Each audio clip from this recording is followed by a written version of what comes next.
Okay, so tonight, um, the much anticipated, the big seven division strategy. So I'm going to model two of these so you can see what we're doing. And we're going to, at least for the first one, also look at it um, in a drawing so we can see really what we're doing. So let's pretend I own a pickle factory because why not?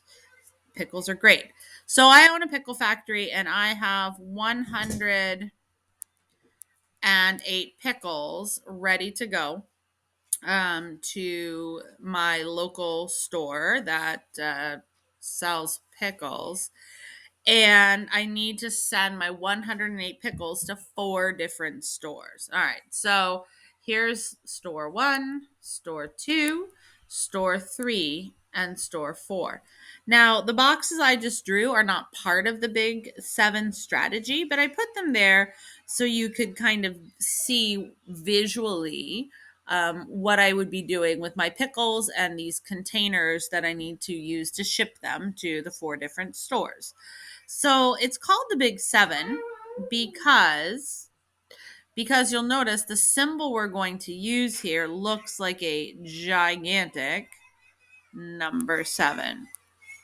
There's my symbol. And now I'm going to put my four over here. There's my four stores. So I'm getting ready to send these pickles to these four stores. And I'm packaging the pickles into these containers. So my first question is, how many pickles can I fit in each container? Because we want to do a fair share. So I'm looking, I have 108, and I'm going to say, well, I can fit at least 10 in each container. So there's 10, 10, 10. If you actually were visualizing how this might look if I was playing it out in real life.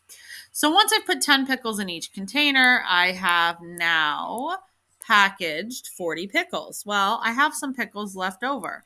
In fact, 10 minus 4, 6. I have 68 pickles left over. So I should probably package those again. Looking at 68, looking at my four containers, I can put 10 more pickles in each container. Okay, so if I put 10 more pickles in each container, lo and behold, I have just packaged 40 more pickles in containers.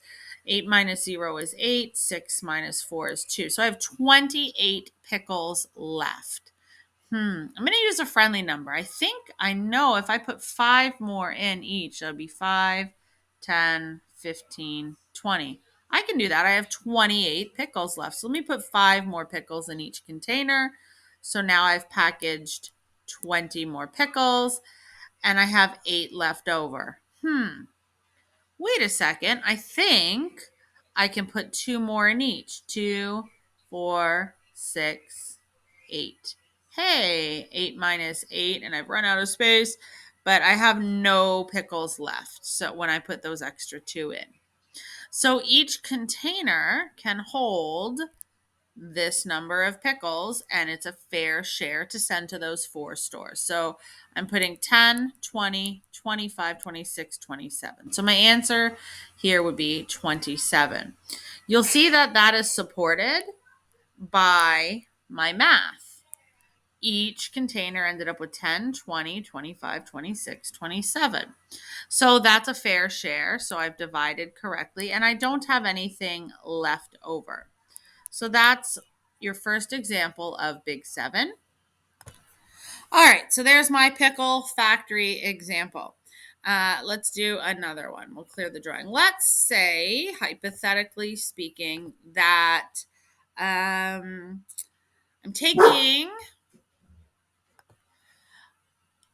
5 kids or 6 kids. Well, let's do 6 kids. Let's do 6. So I'm taking 6 kids to the carnival or the fair or Neb's Fun World. And I have bought, for whatever reason, I thought it was a good idea to buy 315 tickets to use for games and the arcade and all of those. And I want to make sure it's fair because we don't want kids arguing. I want to make sure that each gets the same number of tickets to spend. And as I mentioned before, I'm taking 6 kids with me. So I can start this off and go, can I give each kid 10 tickets? Well, that would be 60, right? It would be 60 tickets, and I have 315 to give away. So maybe I can give each kid 20 tickets. If I give each child, so I have 6 kids, and I give them 20 tickets, 6 times 2 is 12, plus an extra. That would be 120. I definitely have enough. So let's start with that. So I'm going to give each child 20 tickets. And so I've given away 120 tickets for the fair. So I have 5. How many do I have left? I have 195 tickets left. That's cool. I can give them another 20 each because that would only be 120, and I have 195 to work with. So that's cool. So I'm going to give another 20 to them, and I will do the subtraction. Now I have 75 left. So I can't give each kid another 20, but I could. I've got 6 kids, 10 tickets each. That would be 60. I can totally do that. So everybody's going to get 10 more. And now I have 15 tickets left. I can give each kid one more ticket. That would only be 6. And I think I have enough left to give them 2 each. Let's see if that works. So 2 tickets per kid, and there's 6 kids. That would be 12 tickets. And now I have 3 left over. So I have 3 left over. Nobody's going to get those except for maybe me because I'm so nice taking the kids to the fair or the carnival or Neb's Fun World. And maybe I get a few tickets to play a couple games. So now to figure out how many tickets, I shouldn't use green, let's use blue. How many tickets each child got, I can just count. They got 20, 40, 52. They got 52 tickets, and I'm stuck with 3. Wow, totally not fair. But my answer then to the question of 315 fair tickets shared equally among 6 children. Every child is getting 52 tickets, and there are 3 left over that nobody gets because it wouldn't be fair. So that's your Big 7 division strategy. It is a little more drawn out than the traditional long division, which was the only way, incidentally, that I was allowed to divide and taught to divide growing up. And that's great if it makes sense in your brain.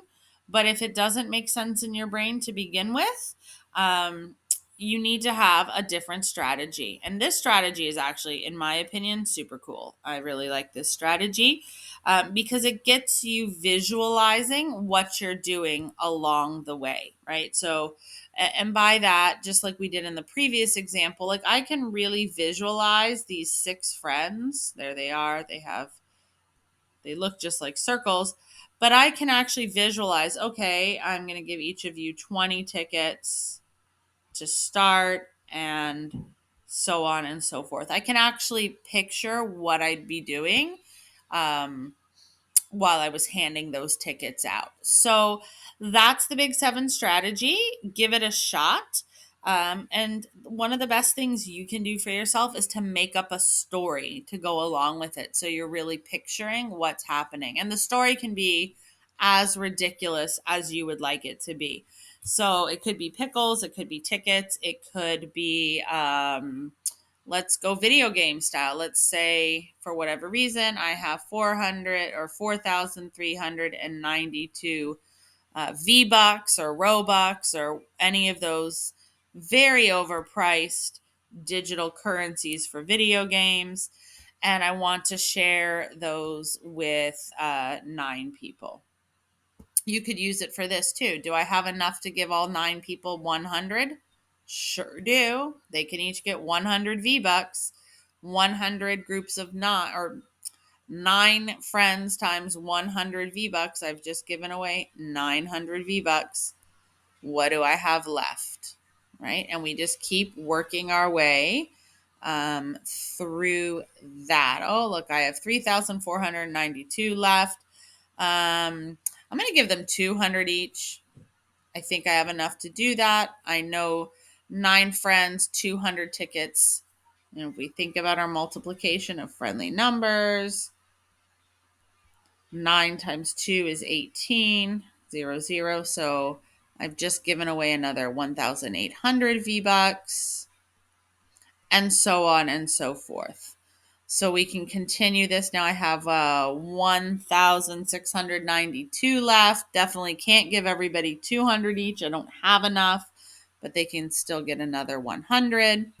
So if you tell yourself a story while you do the math, because that's what math is, it's solving problems, right? It's solving problems based on real life, based on situations. So you could keep doing that. I think here I'm going to give each friend, I can't do 100 because I would need 900. So I'll do 50 V-Bucks each. So 9 times 50.